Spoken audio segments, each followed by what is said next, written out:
everyone, BOB here, and welcome to Survive and Thrive Episode 6. Now, we have a lot to catch up on. First, some news.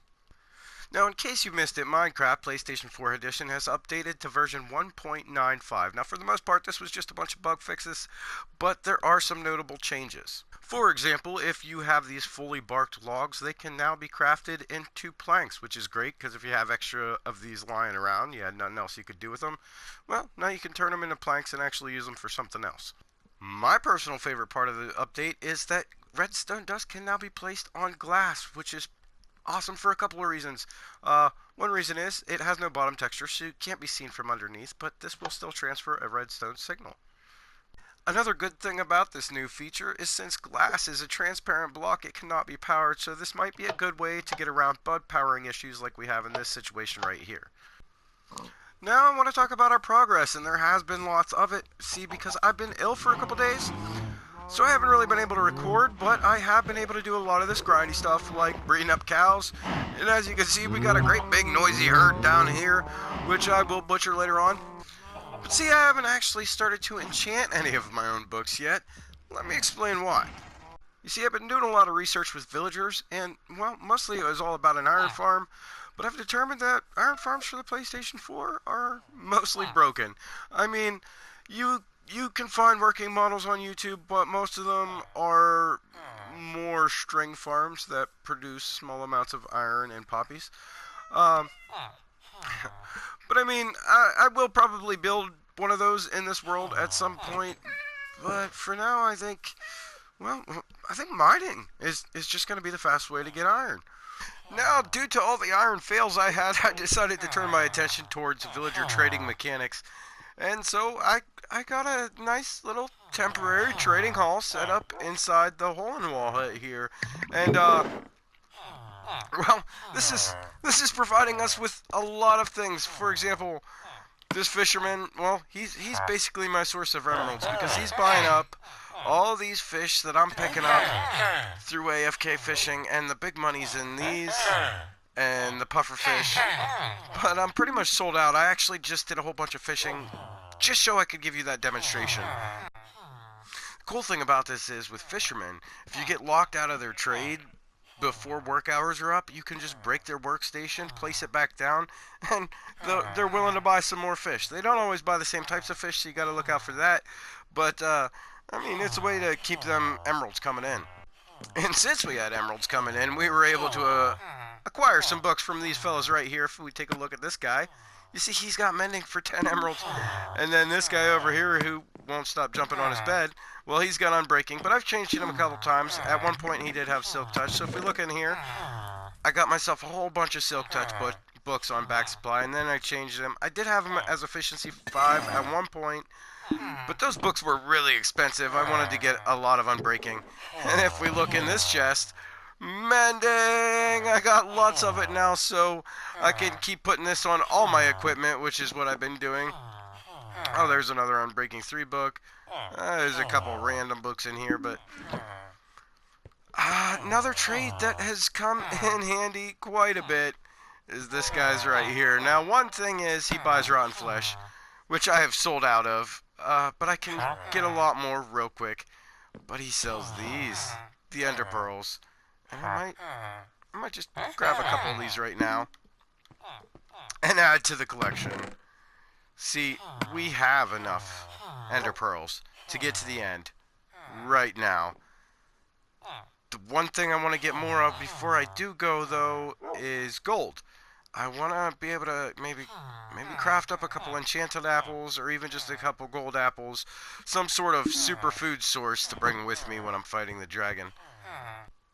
Do you remember in the last episode when I spoke about a zombie spawner that was real close to home? Well, I'm going to show you just how close to home. Okay, hole-in-the-wall hut here. See a new structure in the horizon there? Well, yeah, that is a mob farm. I've used the zombie spawner, and I'm going to be able to give you a rundown on how this works. In fact, like I said in the last episode, I know where there's a skeleton spawner as well. So we're probably going to rebuild this, but it's not going to look the same. In fact, I'm not sure this is going to stay as it is. I don't really like the roof. I might change it up. I might make the tower go beyond that little block up there. But for now, this is going to do the job. Now let me explain how this works. See, as I said, I found a zombie spawner in a cave, and normally they're surrounded by, cobblestone, mossy cobblestone. Well, I cleared out everything around it and increased that space a little bit, and you can see I got it all lit up with redstone lamps in there. And I did that with redstone lamps, of course, so I could turn those lamps off and activate the spawner. This essentially gave me an on-off switch for my mob farm. So if I just close up these shutters, and yeah, you can hear the zombies spawn in right away as it shut the lights off. We can head on up here to the main floor, and we just wait. We just wait. Look, watch them go up, and then they fall down. And this has been a very good source of XP. I might actually want to increase the storage in this thing at some point. But it hasn't really been about the drops, although the rotten flesh is sellable, so that has come in handy. But it's really been about the XP and being able to repair my weapons and tools. Now, when I get around to building an enchanting station, I'm thinking I'm going to put it in here. I mean, I got the room to do it. It's just basically an empty building at this point. The roof does kind of look cool as it is, but as you can tell, it's kind of off-center. So, I don't know. This has got to be changed in some way. Now, like I said, I wanted to get some more gold before I head over to the end dimension, just so I can craft up some superfoods. So I think the best way to find lots of that would be to head over to the Mesa biome, and there's one not too far from here. Oh, and if you didn't notice it in the base, well, we got ender chests now. Those are going to make great backpacks. Even better when we get shulker boxes. Aha! And here we are. Now, in case you haven't put 2 and 2 together, or you didn't know already, gold generates more frequently here. I'm still going to have to dig down a little bit, I think, but I should find a lot more of it in the process. And yeah, just park the horse right there. You do get a horse that helps to carry around a fence post and a lead, so that way you can just kind of leash him up wherever, and you can find your way back to him.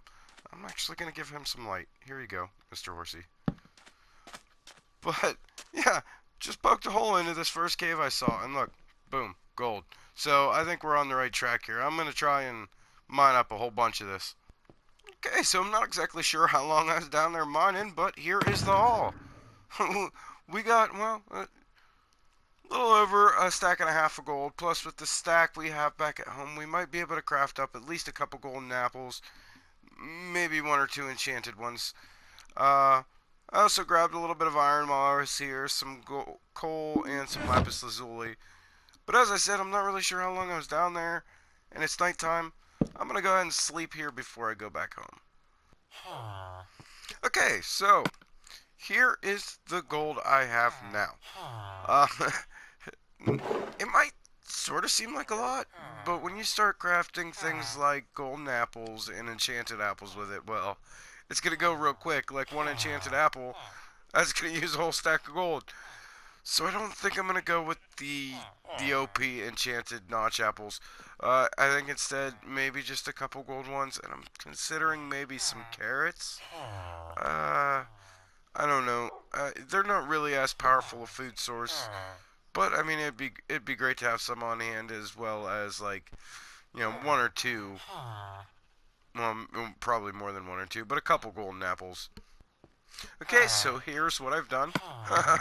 I did go ahead and I enchanted, or excuse me, crafted an enchanted apple.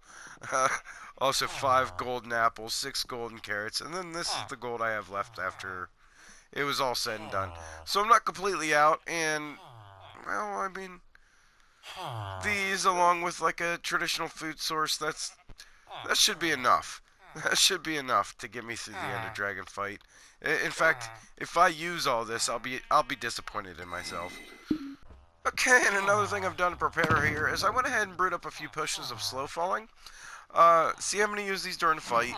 You got to climb up these great big obsidian pillars, basically, and break away some iron bars so you can expose the end crystal, and then you want to, back off and shoot it with your bow.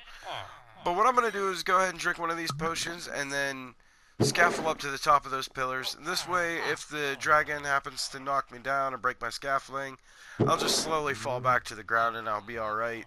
I also managed to craft up 24 Eye of Enders, so I'm hoping that is going to be enough to get us to the portal, and then we'll still have the 12 left over to open the portal when we get there. And then if I have some left over after that, I'll probably just use it to craft some more ender chests, because, I mean, it's just nice to have those things everywhere.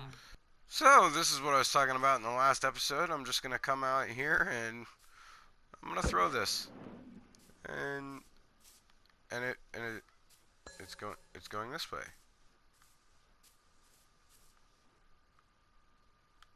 Wait, I thought you could pick them back up.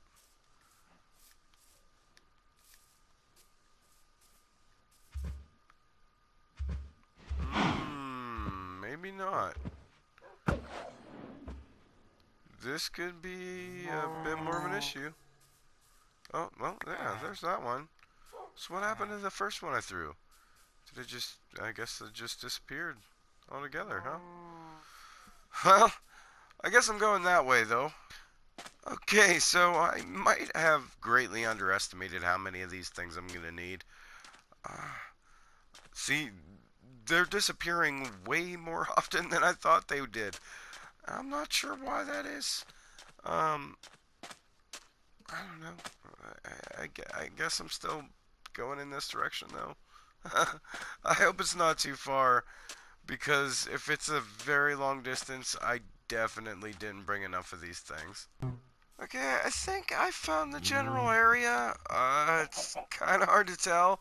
I know they changed directions in here somewhere, and well, this canopy is catching them all. So I think I'm gonna just kind of look around for some surface caves and see if maybe that won't grant me access to the stronghold. So no matter where I'm at in the area when I throw them, they kind of land in this spot here. And that leads me to believe that the portal is kind of straight down from here, at least the stronghold. So I might just dig down in that spot. I mean, we gotta be close. And digging down in that spot, I've found some mossy stone bricks, and yeah, I hear a zombie as well. But this probably means we have located the stronghold.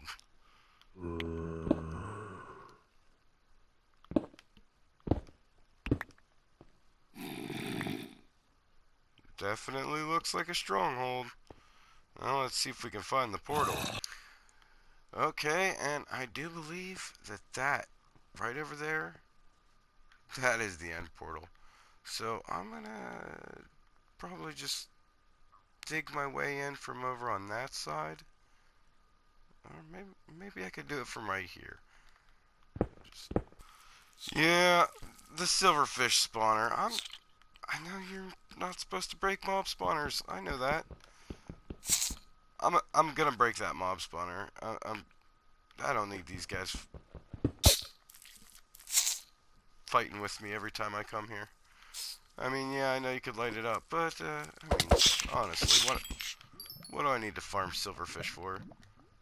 All right. Well, looks like we didn't even need all of the Eye of the Enders to get in there. There's already a couple in the portal frame. I'm gonna maybe block myself in here and get prepared, I guess. Well, I'm not gonna lie, I'm a little nervous, but I guess I'm about as ready as I am going to be, so...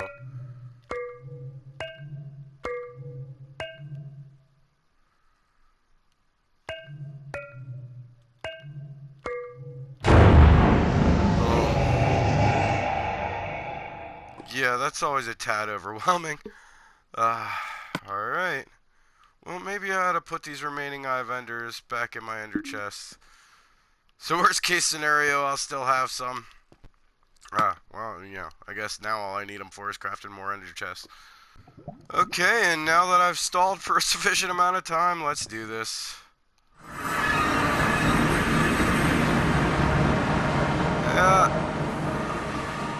This was one of the things I was afraid of.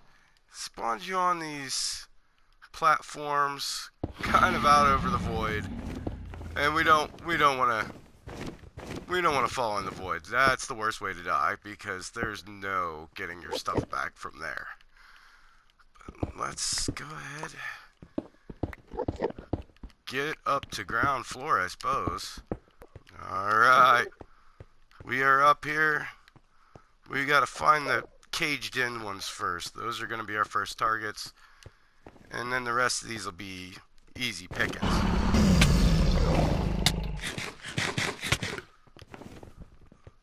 So I aggroed this Enderman.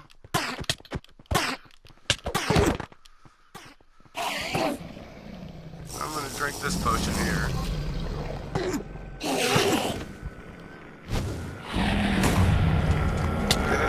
Fly away. Oh jeez. This is already getting a little bit rough here. We need our scaffolding.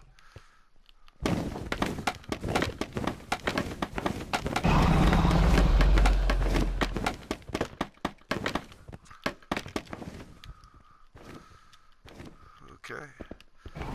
Gotta be very careful not to hit the crystal while we're doing this, because it's highly explosive. Could be bad. Gotta get down as soon as possible.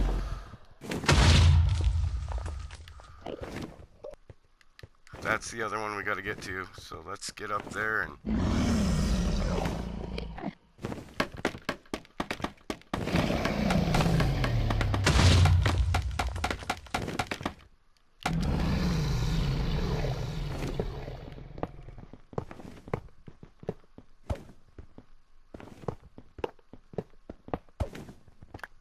Okay, that should do. I'm gonna start taking these things out. Just like that. The ones that are caged in, I'm gonna have to hit from a certain angle, so that's, that's gonna make it a little tricky. Well, there's that one down. Alright, the hard part of the fight is over. Now I just gotta take out the rest of these crystals and stand back and shoot at the dragon with my bow. What might not be a bad idea is creating myself some sort of shelter to hide under whenever I accidentally aggro Enderman. I've been doing that a lot, apparently.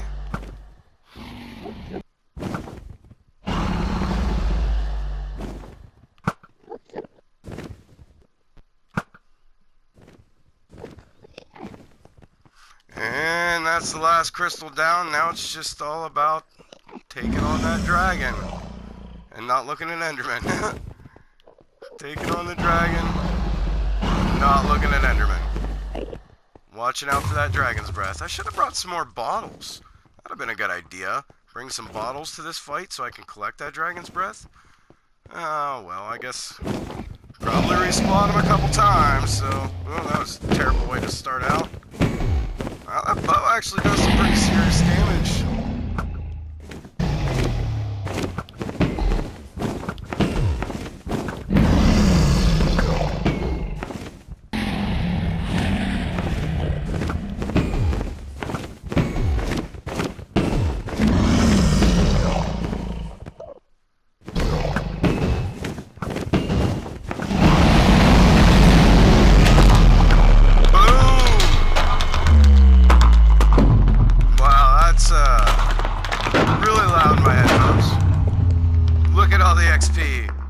So much. I didn't bring a piston with which you would use to collect the the dragon egg there. But I can always just get it another time. It's not going anywhere. Now, yeah. The portal to the outer end island right there. So what I'm going to do is I'm going to give myself... excuse me. I'm going to give myself, well, a few ender pearls. I'm going to give myself a few ender pearls, and then, well, I'm going to head into that outer end, get some elytra, and at least a couple shulker shells. And my friends, that is exactly what I did. However, we have run out of both time and editing power for this episode. Seriously, I've pushed SHAREfactory to its very limits with this one. So if you're interested in seeing that outer end raid, you're going to have to just keep an eye out for episode 7 to pop up on my channel. I'm going to start editing that right away. Maybe consider hitting that subscribe button, that notification bell, and then you'll know as soon as that episode goes up. And if you enjoyed this video, please remember to hit that like button. I want to thank each and every one of you for watching. Wish you all a wonderful day.